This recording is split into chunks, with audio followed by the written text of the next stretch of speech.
Hello everyone, greetings and salutations. This is another deck tech that I'm very excited to do. Long story short, you've already seen, I think I've only done 2 so far. I've done Mardu and I've done my Mono Blue. If you want to go check those out, make sure to, just go to my page, or go to my channel page, I guess, and go to videos and look at what I posted. They should be more recent. But anyways, besides that, we're going to get right on into it because I'm not trying to keep you here for that long. Today's commander in deck tech is going to be around Giada, Font of Hope. If you haven't guessed, it's mono white. Giada is a 2-drop, 1 colorless, 1 white, with flying, vigilance. Each other angel you control enters the battlefield with an additional 1/1 counter on it for each angel you already control. You can then tap her to add white, but can only spend that mana that she makes to cast an angel spell. She's a 2/2 legendary angel creature.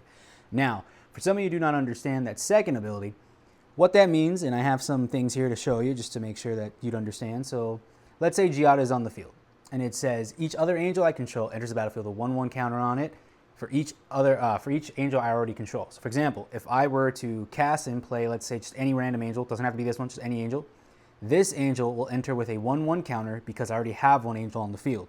And if we kept going and I cast and played another angel, this would enter with 2 counters because I have 2 other angels. It's pretty simple, pretty straightforward. Really like it, and the fact that she's a mono white commander that can ramp, but for specific spells, I'm okay with that because it's very nice to have that ability to be like, oh, I'm 1 land short. Well, guess what? I can tap her, but I can only use that to cast an angel spell, which amazing in its own right. So, long story short, going into the quick part about it is it's angel tribal, as you can say, or typal, and you can see any angels, so any angel will do. I don't really care about their abilities. They're all angels. They all fly and have some version of something on them. It's just a bunch of angels put together. Now, that's a majority of the creatures, which I don't know how many that is. I think it's like 28, I think. I think it's like 26 actually. And then there's other things in there that, people would probably want. So for example, the non-angels, one of them is Solemn Simulacrum. When he enters, I get to go search for a basic land card, put it onto the battlefield tapped, and shuffle my library. And then when he dies, draw a card. It's nice to do both of those things. Ramp and drawing is always nice. Then I have something like Starnheim Aspirant, which is a 3-drop human cleric creature 2/2. Long story short, this is making my angel spells cost 2 less, because if you saw through my brigade of slamming all the angels down, there's a lot of 5+ mana angels in this deck, and this creature helps out a lot to get them out quicker. And let's say you play Solemn and then play this next, and then the very next turn I can play like a 5-drop for 3 mana, which is very nice. And then moving on to other creatures in the deck that are just kind of here to help out is Bishop of Wings. Whenever an angel enters the battlefield, I gain 4 life, and whenever an angel I control dies, I make a 1/1 white spirit creature token with flying. Basically, it's nice to have like something to help against board wipes. So like, oh, you board wipe my entire side, but guess what? For each angel, I can make a 1/1 spirit and somewhat have something to kind of back it up. Next is Archivist of Alchema. It has flash. It's a 2/2 halfling creature. It's a 2-drop. Basically, I can play this at instant speed, and it's whenever an opponent searches their library, you gain a life and draw a card. This is very nice against green players, mainly green players, because they like to search out a lot of lands. Play that, and it's whenever they search. So if they play multiple cards, that lets them search multiple times. I get to draw multiple cards and gain a life for each time they search. Next up, we have Deep Gnome Terramancer, 2-drop Gnome Wizard, 2/2. Has the same ability as Archivist of Ogma, flash-wise. It has flash as well. He's a Gnome Wizard with the ability Mold Earth. Whenever 1 or more lands enter the battlefield under an opponent's control without being played, I may search my library for a Plains card, put it on the battlefield tapped, and shuffle. I can only do that once each turn, but hey, 1 Plains for each rotation is pretty nice. If I don't miss my land drop and someone does that and searches for a land each time, that is 4 lands I get until my next turn. So my turn, player 2, 3, 4, back to me. That's already 4 lands if that works. That's if it works. At most times I've gotten 2 lands, 1 from player 2 and then 1 from player 4, vice versa. They do the thing that activates it. Pretty nice. Next up, we're going to move into the artifacts I believe actually help out quite a lot in this deck, because like I said, white kind of suffers from ramp, so I have to have something to help me out. Pearl Medallion is going to be the first thing that I kind of put in the deck right away, because it's mono white. Everything in here is going to cost 1 less, and so Giada is 1 but usually I get her out turn 2 regardless. But this is mainly here for the other things that you just saw. You know, the angels, the Bishop of Wings, other things like that. Next up, got Sword of the Animist. It is an artifact that whenever the equipped creature attacks, I get to look for a basic land card, put it on the battlefield, tap, then shuffle. It is mainly here for ramp, and that's about it. Next up is this Cosmos of Elixir. It's a 4-drop artifact. At the beginning of my end step, draw a card if my life total is greater than the starting life total, otherwise gain 2 life. So there is a small bit of life gain in this deck, mainly the angels that have lifelink or give lifelink to other angels. It's just there to kind of like, as you see, give me something to kind of hold back on. So like, oh yeah, I'll let this guy hit me for like 14. I still got 54 health after the hit, you know? It's like something like that is very nice to have. And then there's things that trigger, like give me 1/1 counters. Obviously you saw draw a card unless I gain 2 life. Very fun. Next up is Nyx Lotus. 4-drop legendary artifact that comes in tapped. When it untaps, you can tap it and choose a color. Add any amount of mana of that color equal to your devotion. Your devotion is the amount of white pips that you see. A pip is the thing that you see here. These 2 ones that specifically say white. If this is on the field and I tap this, I get 2 white from it. So the more creatures that I have with the more white pips, the more this taps for. It's very nice. The most I think I had it for was 17. Won the game that turn. Very fun to play. Next up, we have Oketra's Monument, making all white creature spells I cast 1 less, which means my angels essentially are like 1 to 2 drops if I'm, you know, in La La Land and get everything I want. And then whenever I cast a white creature spell, make a 1/1 white creature token with vigilance. Just helps me build a board presence. Very fun. Next up is Urza's Incubator. Urza's Incubator is a 3-drop artifact. As Urza's Incubator enters the battlefield, I basically just choose angels, and the chosen type is 2 less. Very fun card, very expensive card, but overall, I thoroughly enjoyed it. It's very fun to have. And this is a proxy, so don't come at me. Yes, this is a proxy. Don't worry. I'm getting one soon, so don't yell at me in the comments. Next up, we have Bitter Thorn Nissa's Animus. And this is a legendary artifact. It's the exact same thing. Well, not the exact same thing, but it's very similar to the Sword of the Animist, except this one is a 3-drop legendary artifact equipment with living weapons. So as soon as you cast it and it enters the battlefield, it makes a 0/0 token that you can immediately equip this to. It gives the creature 1/1 and does the same thing when it attacks. Look for a land, put on the battlefield, tap, then shuffle your library. Another way of ramping.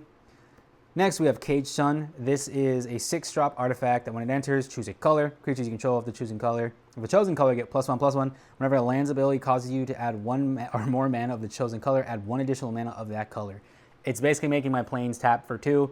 It is 6 mana, but I feel like with everything that I have here that either gives me extra lands or ways to make things less, I don't have to worry about that 6 cost too much. And then next up, Arcane Signet. Pretty self-explanatory. It's a 2-drop. It taps for whatever color your commander is, which in this case is white, and only gives you 1, which is fine with me.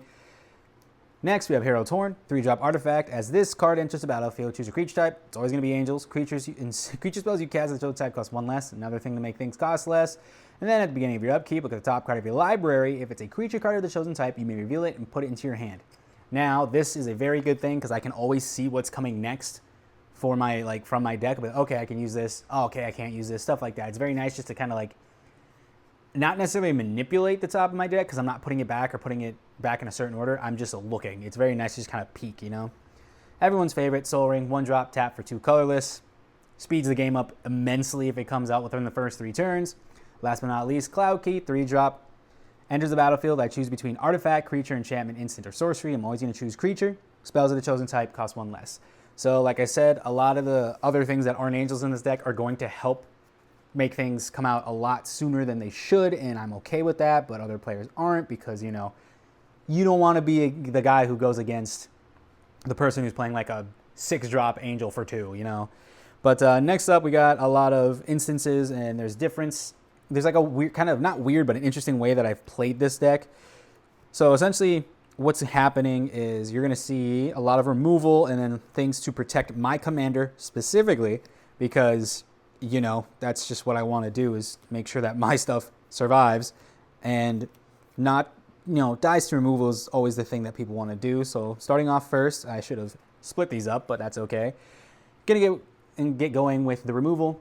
Swords to Plowshares, everyone's favorite. Exile target creature, gain life equal to its power. Next up, we have Lost to Legend, which isn't technically removal because it doesn't put it in the graveyard or the discard pile or exile. It just puts a non-land historic permanent into the owner library, 4th from the top. Anything that's a legendary, artifact, or saga, or historic. So this is kind of like a, hey, I'm going to just put that back in your deck so you have another chance of getting it, 3-4 turns from now, obviously, depending on if you have a draw engine or not. Next up, Heliod's Intervention. This is an X spell, 2 white, and X. Destroy X target artifacts and or enchantments. That's a great way to get rid of stuff that's hurting you or not really helping me out on my side. And then target player gains twice X life. I've only done the second part with the life maybe 3 times total since I had this deck, and it's been about 3 years. I usually do it to destroy multiple artifacts and or enchantments just to get rid of stuff that's, hurting my side of the field. Next up is Return to Dust. Exile target artifact or enchantment. If I cast a spell during my main phase, I may exile up to 1 other artifact or enchantment. Great way to just not destroy, straight up just get rid of it, throw it out of the game. Akrama's Will or Akroma's Will. 4-drop instant. Long story short, this is here to play, obviously, during like combat or if someone's targeting me. And it says, choose one. If you control a commander as you cast a spell, you may choose both. Creatures you control gain Flying, Vigilance, Double Strike until end of turn. Or creatures you control gain Lifelink, Indestructible, and Protection from all cards end of turn. I usually do the protection side, but because I always have that commander out, I do both just so I can get like, okay, go to combat and everything you have is going to leave the battlefield. Hate to break it to you. Next up is Path to Exile. This is another proxy that I got. Yes, I physically own many Path to Exiles, but this one was just very gorgeous. This one is just exile target creature, and then its owner gets to get a basic land put on the battlefield tapped. Very fun, very, very nice card. It's probably, these two here are probably the keys. I get these two the most, but besides my side stories of drawing cards. Next up, we have Generous Gift. Generous Gift is a 3-drop instant that says destroy target permanent. Its controller creates a 3/3 green elephant creature token. There is a downside to giving your opponent a creature from this, but it has no abilities, has nothing on it. It's just a vanilla 3/3 green elephant. So getting rid of like a 14/14 trample flying double strike creature, I'm okay with giving them a 3/3 without reach or any keywords, Last but not least, we have Reprieve. I'm pretty sure that's how you say it, Reprieve. It's a 2-drop instant. Return target spell to its owner's hand, draw a card. Long story short, I have played this card wrong many times. But once I learned it, it actually works a lot better. And if I do have this incorrect, please correct me. I'm more than positive the way you play this card is if someone is attempting to cast something, in response to them casting it, you can play this and return that card from the stack of spells to their hand, and you draw a card off of it. But next up with the instances are the protection. The protection for my commander or certain creatures. These are mainly in here for my commander because I want her to survive out of every other creature on the field. First up is Contractual Safeguard. Is a 3-drop instant from New Capenna, which I really love New Capenna because of the shield counters, which this is about. Addendum. If you cast a spell during your turn, or your main phase specifically, put a shield counter on a creature you control. Choose a kind of counter on a creature you control. Put a counter of that kind on each creature you control.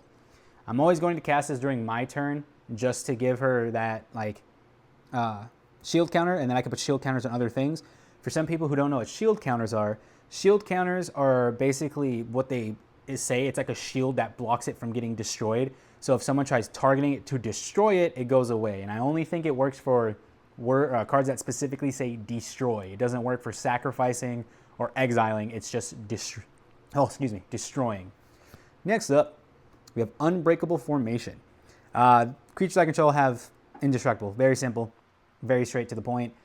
3 mana for it, and then it does have Addendum if I cast it during my main phase on my turn. I put a 1/1 counter on each of those creatures, and they gain Vigilance until end of turn.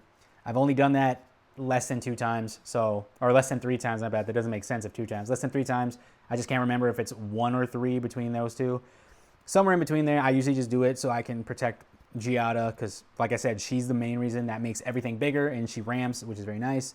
Next up is Flawless Maneuver. 3-drop instant. If you control a commander, you may cast this spell without paying its mana cost. I always cast this for free. I don't think I've ever paid the 3 in this deck. Creature you control gain indestructible end of turn. Very simple. Very much love it. Love the fact that I can just be like, hey, no mana cost. I'm going to play this so I can get some protection. Next up is Teferi's Protection. Everyone knows this spell. If you don't know this spell, let me explain it to you. 3-drop instant until my next turn. My life total cannot change, and I gain protection from everything and all permanents I control phase out. Essentially, I am just a spectator until my turn. That's essentially what's going on there. And it's very fun. Thoroughly enjoy it. It's weird that I draw this card a lot more than the other protection ones, but this card has specifically helped me win a game. Very much like it. Very much being able to just sit there and take a breath and not have to like be thinking or panicky because you don't know what your like opponent's gonna play. Very much love it. Next up is a new one that I recently added to the deck. I think it was a year after I made the deck. I love the name of this card, and They Shall Know No Fear. It's a 2-drop instant that came out of the Warhammer precons. It is choose a creature type. Creatures you control of the chosen type get +1/+0 and get indestructible till end of turn.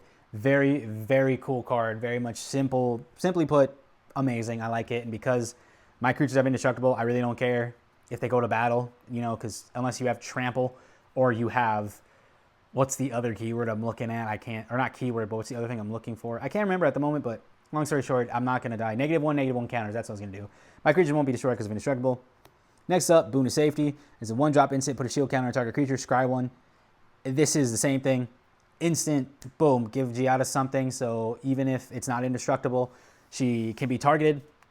And if it says destroy, the shield counter goes away. Plus, I get to look at the top card of my library, which I've stated before. Looking at your library is always nice, especially in a color that's not really known for it. Next up, I'm going to go to the sorceries. Nothing really special here, just Sunset Revelry, 2-drop. If your opponent has more life than you gain 4 life. If an opponent controls more creatures than you, create 2/1/1 white human creature tokens. And if an opponent has more cards than you, draw a card. 9 times out of 10, you're going to get 2 of these. I have yet to play a game where I only have 1 of these activate, or if at all, none. No, I usually get 2, and the 2 that it usually is the opponent's having more creatures and having more cards. Very rarely do I play against people who do life gain decks. So, you know, with the life gain I get, there's not a lot of opponents that I play against that have more life than me. But yeah, you should at least get two things out of this. But, you know, tomato, tomato. Next one. Sorcery. These are all sorceries. Starheim Unleashed. It's going to be a 4-drop. I have a couple token things in here. This is just going to create one single 4/4 white angel creature token with flying and vigilance. If the spell was foretold, create X of those tokens instead. Now, I don't really foretell this. I usually do it just to get one out. It's a 4-drop, 4/4 angel with flying and vigilance. That sounds like a really good thing to me because you get 2 keywords. You get an angel, and it becomes bigger when it enters because of Giada's ability. But foretelling, obviously, it's XX white. For some of you who don't know, you have to pay the same amount in each X. So let's say if I pay 4 in each, and white, I create 4 tokens. I don't really foretell this card at all. I don't think I've ever foretold this card because I'm always going to just make a 4/4. That's plain and simple why it's here. Next up is a board wipe. Farewell, 6-drop, choose 1 or more, exile all creatures, artifacts, enchantments, graveyards. I usually just do the whole thing. Usually just get just get rid of the whole board. Let's just start over. Next up is Austere Command. This one is very similar but slightly different. Austere Command is choose 2 instead of 1 or more. This one is destroy all artifacts, all enchantments, all creatures with converted mana cost 3 or less, or all creatures with converted mana cost 4 or greater. Same thing. It's farewell, just in my opinion a little worse, depending on who you ask. Next up is Entreat the Angels with XX white, white, white. Create X 4 white angel creature tokens with flying. Now, if you heard me talk about the last foretell card, I'm not going to do double X usually with this card. I try to get that miracle cost, which the miracle is if you may cast this spell for its miracle cost when you draw it for the first card you drew this turn. So if this is the card you draw on your turn, you can pay significantly less mana and make significantly more angels, which that's what I try to do. And I get a little sad. Well, I get a little sad because this is like technically the only gamble card I have in the game or in the deck where I'm just like, I hope I don't draw that card off of any other effect that lets me draw cards besides me drawing the first card of my turn. But last but not least, Vanquish this Horde. This costs 1 less for each creature on the battlefield. Destroy all creatures. This is probably one of my favorite board wipes in white simply because I usually cast this for 4 or less and it's so much fun. I thoroughly enjoy it. It's not as fun as exiling, obviously, you know, but it's just nice to get rid of it, you know, because Farewell is probably the strongest white because you get to just get rid of everything on the field besides lands. But Vanquish Sword is a very nice card that I am very happy exists in Magic the Gathering. Next up are going to be enchantments. First one coming, Dawn of a New Age. Reason I got this one, I like Lord of the Rings, but I read what this did, and I'm like, this is like an instant thing that I want. Dawn of a New Age enters the battlefield with a hope counter on it for each creature you control. Usually I get at least 3 hope counters on this. At the beginning of your end step, remove a hope counter from Dawn of a New Age. If you do, draw a card. And if Dawn of a New Age no longer has counters on it, sacrifice it and you gain 4 life. It's very nice to just draw an extra card. It's basically kind of like having the Monarch. It's because it's always at the end step, and then you just go, hey, I'm going to draw a card because of this ability. Next up, we have Seaguard's Splendor, 4-drop enchantment. When this enters the battlefield, note your life total. So let's say I have 40. At the beginning of your end step, draw a card. If your life total is greater than or equal to the last noted life total of Seaguard's Splendor, then note your life total. Whenever you cast a white spell, you gain 1 life. I'm always going to be drawing cards off of this. Very simple. Once it comes in, I always draw cards off of it. There's never a time where I've played this and I have less health and it's just still on the battlefield for no reason. Someone usually gets rid of it. So it's never just like a blank card or like a brick to have, you know. Next up is the Book of Exalted Deeds. It is a 3 mana cost, white. So 3 legendary artifact at the beginning of my end step. If I gain 3 or more life, I create a 3/3 white angel creature token with flying. I can pay the same amount that I paid for it, tap it, then exile this card, put an put an enlightened counter on target angel. It gains you can't lose the game and your opponents can't win the game, activate only as a sorcery. Long story short, basically make something of mine into a platinum angel, and it's very nice to have. And with the life gain, like I said, I'm usually creating at most two angels off of this in one game before it gets absolutely blown up because it's a strong artifact. I thoroughly enjoy it. It's very fun to have. Next up, we have Darksteel Mutation. Darksteel Mutation is a 2-drop aura enchant creature. Enchanted creature is an insect artifact creature with base power and toughness at 0/1 and has indestructible and loses all other abilities, card types, and creature types. This card is always a savior every time I have it. I've never had to have this card be a brick in my hand. I could just throw it on something and be like, there you go. Now you're a 0/1 with nothing but indestructible, and that's it. Next up, now the Lord of the Rings card is Flowering of the White Tree. It's a white, so 2. Legendary enchantment. Legendary creatures you control get +2/+1 and have ward 1. Non-legendary creatures you control get +1/+1. Whenever this hits the field, immediately gets blown up. I think I've only seen this card on the field for 1 rotation. It's just you don't want commanders having ward, you don't want them being stronger, and you don't want the creatures who aren't your commanders being stronger if you're like fighting against them. Love this card. It's always fun. It always makes me laugh when I play it because I know it's not going to make a full rotation, if that. Last but not least, what am I saying? One of the big hitters of this enchantment is one that really doesn't have to do with lifelink or like gaining life, I guess, even though it does give lifelink. It's True Conviction. It's 3 colorless, white for 6 total enchantment. Creatures you control get have double strike and lifelink. This is just to end the game. I only play this to end the game. And it's like I said, it's just a big hitter. No matter how small my creature is, if it's a 2/2, you're still gonna get hit for 4 and I gain 8 or 4 life off of it. So it's just, I'm gaining life regardless. And it makes it harder for me to like die or get eliminated from the game. And funny enough, this has seen more rotations on my side of the field than the Flowering Tree, which is insane to me. Next up is Smuggler's Share, 3-drop enchantment. At the beginning of your end step, draw a card for each opponent who drew 2 or more cards this turn. Then create a treasure token for each opponent who had 2 or more lands enter the battlefield under their control this turn. Now, the drawing part, easy. I can usually get cards off of that. But the treasure part, not so much, because a lot of people try not to do 2 at a time. But it's like, if it's not Simic, Simic is the best at doing that. Green, not so much, funny enough. Like, out of the games I've played personally, Green doesn't really do a lot. They do it once or twice and they're done. They get like 1 land, 2 land, I get 1 trigger, but that's it for the rest of the game. Then they'll do 1 land at a time. Next up is everyone's favorite Smothering Tide, 4-drop enchantment. Whenever an opponent draws a card, they have the option to pay 2. If they don't pay the 2, I get to create a treasure token, which is another ramp. Love it. A lot of people hate taxes in real life, so why would you pay taxes in Magic, you know? Just saying. Last but not least is Land Tax. One of my favorite white enchantments of all time. I very much enjoy it. It's a 1-drop enchantment. At the beginning of your upkeep, At the beginning of your upkeep, if an opponent controls more lands than you, you may search your library for up to 3 basic lands, reveal them, put them in your hand, then shuffle. The reason I like this is because it is a may ability. You are not forced to go look for them. You can just be like, no, I don't want to do that. And it also thins the deck. I usually like doing it to grab as many lands as I can from my like deck, so I don't have to just hope and pray I might get something better. No, if I take 3 lands out, that means there's 3 less lands in there. Thins the deck, be like, okay, I'm gonna get an angel next, instant or sorcery next, enchantment, whatever. Keep doing that as much as I can, because I'm okay with discarding cards if I have cards that help me make more mana. But with that being said, that is Giada. She is up there in like probably out of all my decks, like I said, I got 20 something.